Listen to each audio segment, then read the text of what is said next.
के एक भक्त थे, उनका नाम था अंगद जी। क्या नाम था? बहुत ध्यान से सुनना। श्री अंगद जी जो थे, ये एक राजा के सेनापति थे, और राजा जो था ना, वो इनका भतीजा ही था। एक चरित्र सुनाऊं एक भक्त का, अंगद जी का, बहुत ध्यान से सुनना।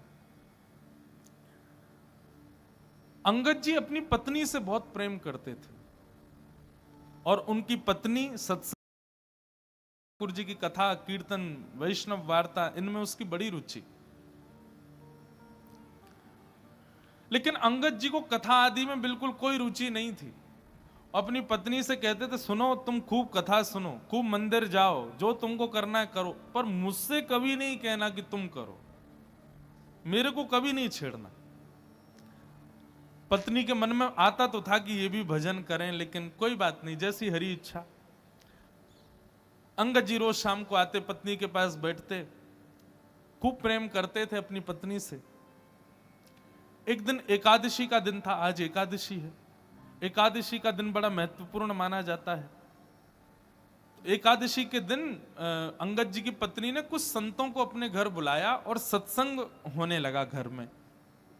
प्रवचन ऐसे ही घर में बैठ के सब करने लगे।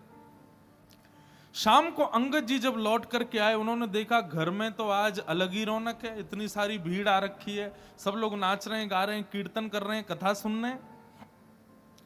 अंगद जी को बड़ा गुस्सा आया। मेरी आज्ञा के बिना मेरे ही घर में प्रवचन हो रहा है, मेरे ही घर में सत्संग चल रहा है, अरे कभी रोका तुमको कहीं जाने से? खूब जाओ, बाहर जाके कितना भी कथा सुनो, घर में क्यों करवा रही हो? अंगद जी ने जाकर के व्यासपीठ पर वैसे व्यास जी का अपमान कर दिया। बोले कि आपसे हाथ जोड़ के विनती है, तुरंत चले जाइए, ये मेरा घर है, मेरी अनुमति के बिना आप यहां कैसे आए? और सब लोगों से भी कहा, आप सबसे भी हाथ जोड़ के प्रार्थना, यहां से चले जाइए, ये कोई आश्रम नहीं है, घर है मेरा, चलिए निकलिए यहां से बाहर। पत्नी बोली, अरे सत्संग चल रहा है, अभी तो ऐसा मत करो। अंगद जी ने किसी की नहीं मानी, सबको भगा दिया। Decathlon, 60 plus sports, 6,000 plus products.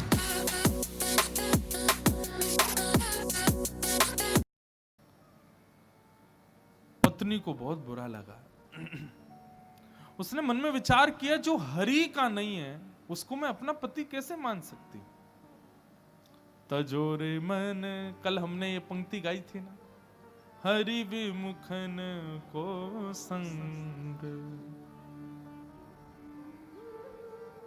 कई लोग मुझको इस बात पर कह देते हैं, महाराज जी आप क्या शिक्षा दे रहे हो लोगों को? क्या ऐसे पति को छोड़ दें, पत्नी को छोड़ दें? तो इस प्रकार से तो गृह कलेश हो जाएगा। भैया देखो, एक बात आपको बताऊं, मानव का स्वभाव है, वो शरीर से यदि किसी को स्वीकार कर रहा है तो वो स्वीकार्य नहीं है, मन से स्वीकार करे वो स्वीकार्य माना जाता है। हम शरीर से किसी को अपना मानते हैं तो वहां पर हमारा संबंध पुष्ट नहीं होता। संबंध की पुष्टि तो हृदय से होती है, हृदय से आप उसको मानते हो कि नहीं। और कोई व्यक्ति यदि शरीर से ना भी हो, हृदय से यदि आप उसको स्वीकार कर चुके तो निश्चित है आपका संबंध पक्का है।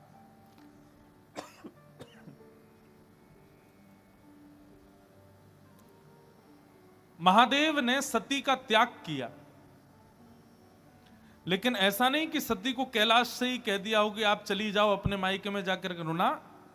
बस मानस जी में गोस्वामी जी कहते हैं, बगल में जो आसन लगाते थे उसको सामने लगा दिया, बस इतना ही त्याग किया। और ये त्याग किसका था? शरीर का त्याग नहीं था, हृदय से त्याग था। तो इसलिए भैया, यदि ऐसे लोग परिवार में हैं, ऐसे लोग मित्र हैं, ऐसे लोग ऑफिस में काम करते हैं जो भगवत संबंध नहीं रखते, उनका शरीर से त्याग नहीं करना है, मन से त्याग करना, मन से कभी उनको स्वीकार नहीं करना है। अंगद जी की पत्नी ने आज अपने पति का हृदय से त्याग कर दिया और घूंघट कर लिया और कहा कि अब आज के बाद मृत्यु पर्यंत मैं आपको अपना मुख नहीं दिखाऊंगी, ना आपका मुख देखूंगी। आपकी पत्नी हूं, आपके संगी रहूंगी, आपकी सेवा करूंगी, पातिव्रत धर्म का पालन करूंगी, लेकिन हृदय में आपके लिए कोई स्थान नहीं आज के बाद।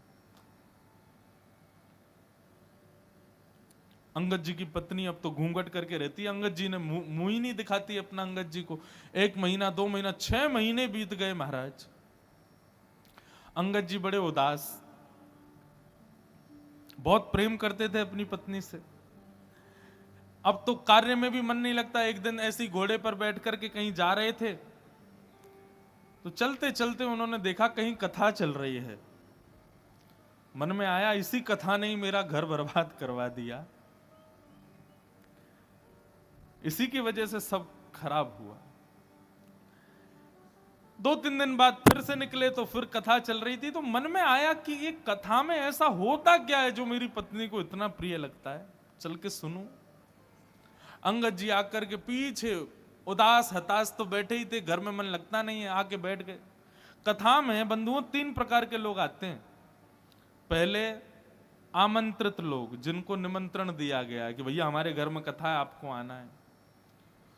दूसरे वैष्णव कथा प्रिय लोग, उनको बस पता चल जाए कथा कहां हो रही है, वो ये विचार नहीं करेंगे दूरी कितनी, समय कितना लगेगा, कहां क्या, निमंत्रण की भी अभिलाषा नहीं, बस पता चल जाए कथा कहां है, वो पहुंच जाते हैं। और तीसरे संसार के मारे दुखियारे लोग, जिनको घर में या व्यापार में कहीं भी कुछ मिल नहीं रहा है, बड़े उदास अपने जीवन में जी रहे हैं, वो आके कथा में बैठते हैं। तो ऐसे ही अंगद जी आकर के बैठ गए। अंगद जी आकर के बैठे तो निश्चित कथा सुनते सुनते उनके हृदय को बड़ी शांति सी मिली। बंधु एक बात बताऊं, गीता में भगवान अर्जुन से एक बात कहते हैं। अर्जुन ने कहा कि नाथ, व्यक्ति सुख की प्राप्ति के लिए इतनी मेहनत करता है तो उसको सुख मिलता क्यों नहीं है? भगवान ने कहा डेस्टिनेशन गलत चुनी है मानव ने, सुख नहीं। हमने डेस्टिनेशन ही गलत चुन रखी है। हर कार्य के पीछे हम चाहते क्या है? सुख मिले। भगवान कहते हैं इसको बदलो, सुख नहीं शांति मिले। शांति की भावना से कर्म करो, शांति की भावना से क्रिया करो। हम क्या करते हैं? हमको सुख मिले, ऐसा करूं इतना मिल जाएगा, ये करूंगा वो करूंगा, ऐसा बनाऊंगा, ऐसे बैठा करूंगा, ऐसा कमरा, ऐसे सोफे, ऐसा, ऐसी पत्नी, ऐसी गाड़ी, ये सब सुख जन्य हम लोग कर्म करते हैं और वही सुख हमको नहीं मिलता। फिर आप अपने क्रिया के पीछे उद्देश्य शांति रखो, भगवान कहते हैं तब मानव प्रसन्न रहेगा। क्योंकि अर्जुन, सुख की भी एक लिमिट होती है, उससे ज्यादा यदि मिल जाए तो व्यक्ति दुखी हो जाता है। की लकीरें अप एंड डाउन दौड़ती है, धड़कने। आपके गुजरात में श्रीखंड मुझे बड़ा प्रिय है। मैं द्वारिका, मैं अहमदाबाद तो मेरी पहली बार कथा और गुजरात में मेरी दूसरी कथा है। ये श्रीमद् भागवत की पहली कथा हमने की द्वारिका में और आज 7 साल बाद दूसरी कथा कर रहे हैं अहमदाबाद में। बाकी बीच में 2 दिन 4 दिन के सत्संग तो हुए हैं कई बार, पर सप्ताह कथा दूसरी बार हो रही है। तो मैं जब भी गुजरात आता हूं तो श्रीखंड मुझे बड़ा प्रिय है। लेकिन आप एक कटोरी खिला दो, मन भर जाएगा। दूसरी कटोरी दोगे तो मैं भाग जाऊंगा। आप कहोगे महाराज जी आपको बड़ा प्रिय, खाओ ना। अरे कैसे? मुझे याद नहीं है, लेकिन फिजिक्स में हम लोग जब स्कूल में पढ़ते थे तो एक चैप्टर पढ़ाया गया था, उसमें यही बात थी। जब भागवत पढ़ी तो हमको और ज्यादा क्लियर हुई कि कोई भी वस्तु का अति सेव्य जब हम करते हैं तो वही वस्तु हमको कष्टदायी लगने लगती। रसगुल्ला यदि पसंद है तो 1 2 3 4 5 खा लो, 6वां रसगुल्ला देखते ही वमन हो जाएगा। संसार की हर वस्तु ऐसी है। तो अर्जुन, सुख नहीं शांति को रखो। किसी भी क्रिया को करने के पीछे उद्देश्य क्या हो? मुझे शांति मिले, तब देखो कर्म करके कैसा सुख मिलेगा। तो कथा में सुख मिलता है लोगों को। यहां पर आप मौन अवस्था में बैठे हो, एक ही आसन पर बैठे हो, ना पानी पी रहे हो ना चाय पी रहे हो। 4 घंटे आदमी बिना चाय कैसे रहे, बिना खाए कैसे रहे, लेकिन यहां रह रहे हो। क्यों? शांति मिल रही है। सुख नहीं, शांति। अंगद जी को बड़ी शांति मिली। अब तो अंगद जी ने नियम बना लिया, रोज जाते थे कथा सुनने। 7वें दिन कथा पूरी हो गई, अंगद जी जैसे ही आए तो देखा कोई भी नहीं था। किसी से पूछा, भैया आज कथा नहीं होगी? बोले 7 ही दिन की होती है, कल हो गई पूरी, आज तो चले गए व्यास जी। बोले कहाँ चले गए? बोले दूसरी कथा करने। बोले कहाँ हो रही है उनकी कथा? बोले उस गांव में हो रही है। अंगद जी दौड़ गए, उस गांव में पहुंचे, वहां जाके सुने। अब तो ऐसा चस्का लगा अंगद जी को, जहां भी कथा होती अंगद जी जाते। एक दिन उन्हीं के नगर में कथा हो रही थी, अंगद जी इधर बैठे थे और उनकी पत्नी थोड़ी दूर बैठी थी। दोनों को ही नहीं पता कि दोनों कथा में बैठे। व्यास जी ने जैसे ही कीर्तन गाया, अंगद जी के नेत्रों से अविरल अश्रुधार ऊर्ध्वबाहु होकर के नृत्य करने लगे आनंद से। तभी पत्नी की दृष्टि गई, ये कौन नाच रहा है? अरे ये तो अंगद जी हमारे पतिदेव हैं।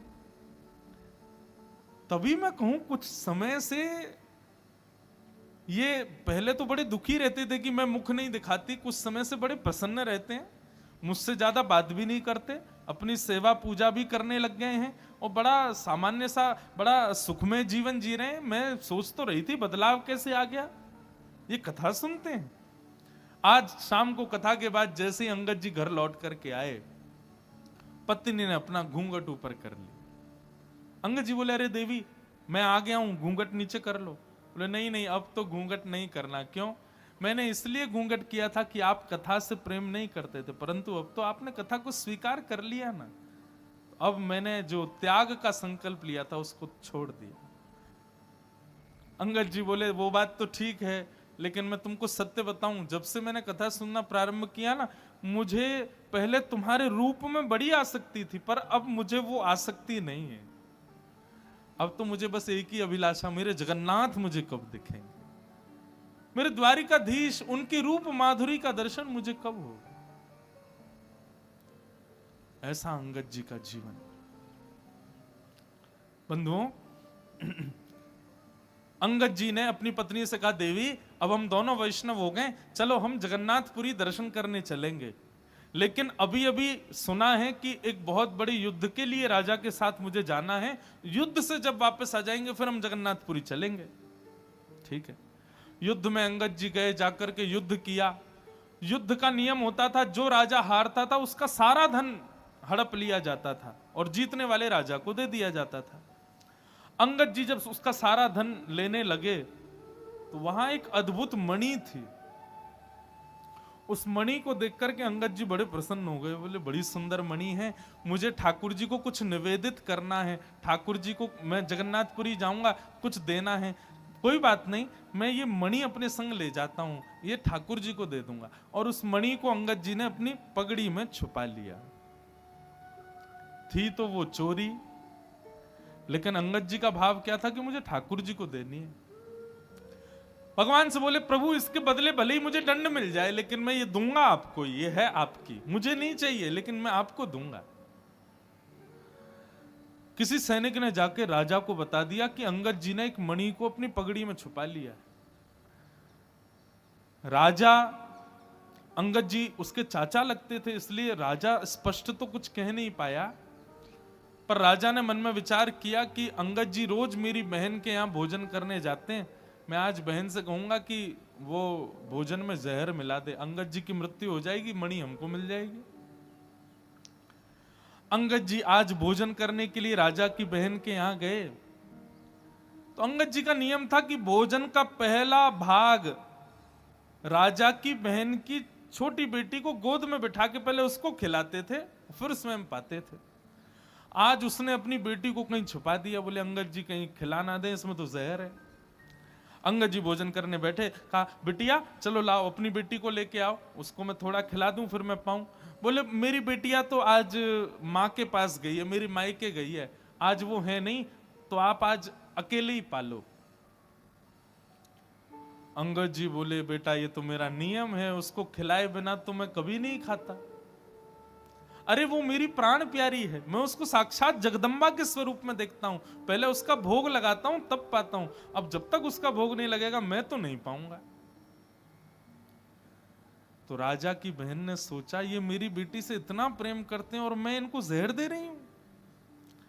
उसने थाली उठा ली, बोले कि ये पूरा भोजन ही आपके लायक नहीं है चाचा जी, इसमें मैंने विष मिला दिया है।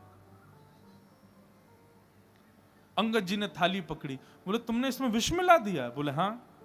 बोले क्यों? मेरे भाई को वो मणि चाहिए जो आपने पगड़ी में छुपा रखी, इसलिए उसने मुझसे कहा कि विष दे दो। पर आपका प्रेम देख करके मेरा मन हो रहा है कि मैंने बहुत बड़ा अपराध किया, मैं ये विष आपको नहीं दे सकती। अंगद जी बोले वो सब बात छोड़ो, ये बताओ क्या तुमने इस थाली का भोग लगाया था भगवान को? उसने कहा हाँ, भोग तो मैंने लगाया था। बोले तुमने विष वाला भोजन ठाकुर जी को खिला दिया? बोले क्योंकि आप बिना भोग लगाए पाते नहीं है, इसलिए भोग तो मुझे लगाना पड़ा।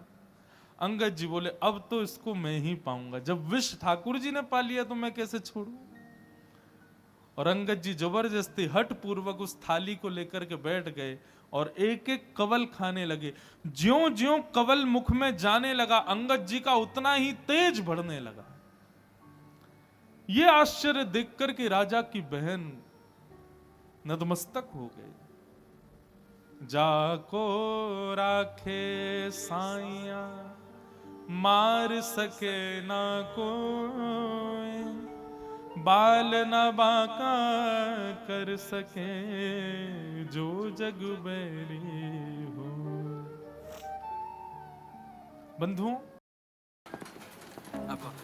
इतने क्यूआर कोड्स, पेमेंट में गलती हो गई तो?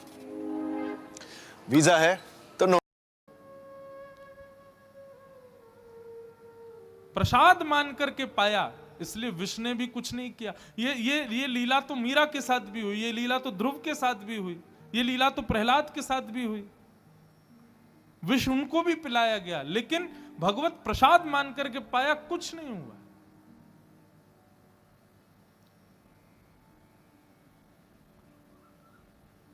अंगद जी महाराज अपनी पत्नी से जाके बोले देवी अब हमको विलंब नहीं करना चाहिए, क्योंकि राजा मेरे पीछे पड़ गया है, वो कभी भी मेरा वध कर सकता है। मेरा वध कर दे मुझे चिंता नहीं, पर मुझे जगन्नाथ जी को एक बार देखना है। और रात्रि में ही अंगद जी अपनी पत्नी के साथ जगन्नाथपुरी के लिए निकल गए। राजा को किसी दूत ने जाकर के रात्रि में खबर कर दी, बोले अंगद जी निकल गए हैं। महाराज बहुत ध्यान से सुनिएगा, बहुत सुंदर कथा है। आज बहुत दिन बाद में अंगद जी का पूरा चरित्र पता नहीं क्यों सुना रहा हूं। हमारे पूज्य नाना जी भागवत के वक्ता थे, वो कहते थे कि कभी अनायास किसी भक्त का भाव कथा कहते कहते आ जाए तो यही समझना चाहिए लाला कि वो भक्त उस कथा में पधारे हैं, वो भक्त अपनी उपस्थिति दर्ज करा रहे हैं, इसलिए व्यासपीठ से बुलवा रहे हैं।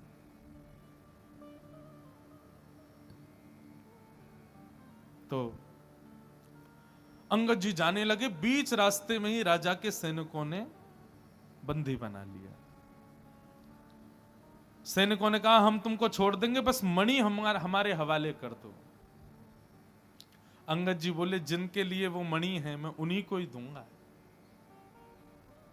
मैंने चोरी की, मुझे आप बंदी बना लीजिए, जीवन भर के लिए कारावास दे दीजिए, लेकिन पता नहीं क्यों जब से मैंने उस मणि को देखा है मेरे मन में आया कि मैं पहली बार जगन्नाथ जी को कुछ दूंगा तो ये मणि ही दूंगा। मैं मानता हूं कि मेरा पाप है, परंतु मैं क्या करूं, मैं अपने नाथ को कुछ देना चाहता हूं, वो उन्हीं के लिए है।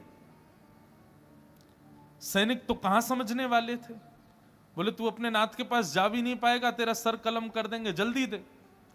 अंगद जी बोले अच्छा ठीक है मैं मणि दे दूंगा, लेकिन उससे पहले मैं अपनी एक इच्छा पूरी करना चाहता हूं। बोले बताओ। ये सरोवर है, इसमें मैं स्नान करना चाहता हूं। सैनिकों ने चारों ओर से घेर लिया और अंगद जी जैसे ही सरोवर में गए, स्नान करते हुए कहा हे जगन्नाथ, मैं अभी आपके पास नहीं आ पा रहा हूं, लेकिन आप तो मेरे पास आ सकते हो ना, मेरी मणि स्वीकार करो, मेरा ये छोटी सी भेंट आपके लिए, इसको स्वीकार करो। और मणि को अपनी पगड़ी से निकाल के उसी जल में छोड़ दिया। सैनिक कूद पड़े जल के अंदर, ढूंढने लगे, लेकिन मणि नहीं मिली। राजा भी आ गया, राजा ने पूरा तालाब का पानी सुखा दिया, मट्टियां खोद खोद करके छनवा दी, लेकिन मणि नहीं मिली। राजा ने कहा अंगद सही सही बताओ मणि कहां है? बोले मैंने सबके सामने इसी में डाली है, लेकिन वास्तविकता यह है राजन, वो जिसकी थी उसके पास है, जगन्नाथ जी के पास है। राजा ने कहा हो ही नहीं सकता, तुम पुरी गए नहीं। बोले मैं नहीं गया, वो आए थे मेरे पास और लेकर के चले गए। राजा बोला इसके हाथों में हथकड़ी बांधो, पैरों में बेड़ियां बांधो, ले चलो इसको जगन्नाथपुरी, जगन्नाथ जी का दर्शन करेंगे। यदि मणि वहां नहीं हुई तो उन्हीं के सामने सर धड़ से अलग कर दूंगा। अंगद जी बोले ये तो मेरा सौभाग्य होगा कि मैं जगन्नाथ जी को देखूं और उनके सामने प्राण निकल जाए। बंधुओं, वैष्णव कभी भयभीत नहीं होता। अंगद जी के हाथों में हथकड़ियां, पैरों में बेड़ियां, सैनिकों ने नंगी तलवार गले में रखी है। और जैसे ही पूरी जगन्नाथ के मंदिर में प्रथम बार प्रवेश किया अंगद जी ने, और जैसे ही महाप्रभु श्री जगन्नाथ जी को देखा है, उनके मुखमंडल का दर्शन किया, दर्शन करते ही क्या पाया, श्रृंगार में ठाकुर जी की ठोड़ी के नीचे सबसे श्रेष्ठ माला के रूप में वो मणि ही ठाकुर जी को पधराई हुई थी, श्री जगन्नाथ जी के गले में धारण करा रखी थी। राजाओं ने, सैनिकों ने जब ये दृश्य देखा कि श्री जगन्नाथ जी के गले में वो मणि, नतमस्तक हो गए अंगद के आगे। तो तुम्हारी भक्ति को प्रणाम है अंगद।